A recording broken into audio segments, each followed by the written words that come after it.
Hello বন্ধুরা, আজকে আমি তোমাদের চিতল কালিয়া আমি কিভাবে করি সেই রেসিপিটা দেখাচ্ছি। আমি 4টে মাছ পরিষ্কার করে ধুয়ে লবণ হলুদ দিয়ে মেখে রেখেছি। তারপর আমি নিচ্ছি রান্না করার জন্য পেঁয়াজ, আদা রসুন পেস্ট, এলাচ, দারচিনি, কাঁচা লঙ্কা 3টে, টমেটো, তেজপাতা আর সাদা জিরে, গোটা সাদা জিরে। এবার একটা কড়া আমি বসিয়ে দিলাম। বসিয়ে দেওয়ার পর এবার আমি মাছগুলো একে একে ছেড়ে দেবো। দেখো আমি দিচ্ছি।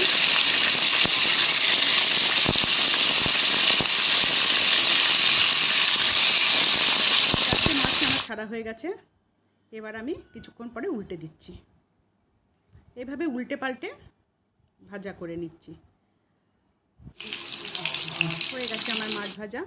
এবার আমি সেই তেলের মধ্যে আর একটু তেল অ্যাড করে দিয়ে দিচ্ছি সাদা জিরে, তেজপাতা আর এলাচ দারচিনি, আর দিলাম পেঁয়াজ কুচি। এবার এটা কিছুক্ষণ ফোড়নটাকে নাড়াচাড়া করতে হবে। দেখো পেঁয়াজটা অল্প ভাজা ভাজা হয়ে গেলে আমি দিলাম আদা রসুনের পেস্ট। আদা রসুনের পেস্টটা আমি নাড়াচাড়া করব যতক্ষণ না এর কাঁচা গন্ধটা না চলে যায়। তারপর আমি দিলাম টমেটো আর 3টে কাঁচা লঙ্কা। এটা দিয়ে আমি কিছুক্ষণ নাড়াচাড়া করব, টমেটোর গন্ধটা চলে যাবে, কাঁচা গন্ধটা চলে যাবে। তারপর আমি দিলাম গুঁড়ো মশলা আর লবণ হলুদ। আমি দিয়েছি লবণ, হলুদ, কাশ্মীরি লাল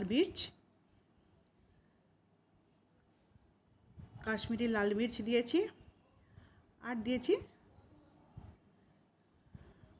দিয়েছি গরম মশলার গুঁড়ো।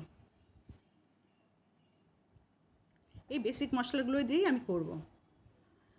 এগুলো ভালো করে নাড়াচাড়া করে দেখো যতক্ষণ না তেল বেরোবে। তেল ছেড়ে গেছে, দেখো ভালোভাবে তেল ছেড়ে গেছে। এবার আমি দিলাম 250 মিলিলিটার জল।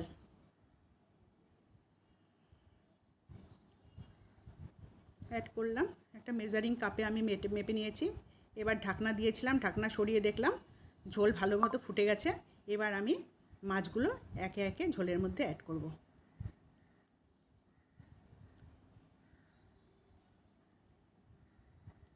সব মাছগুলো দিয়ে দিলাম।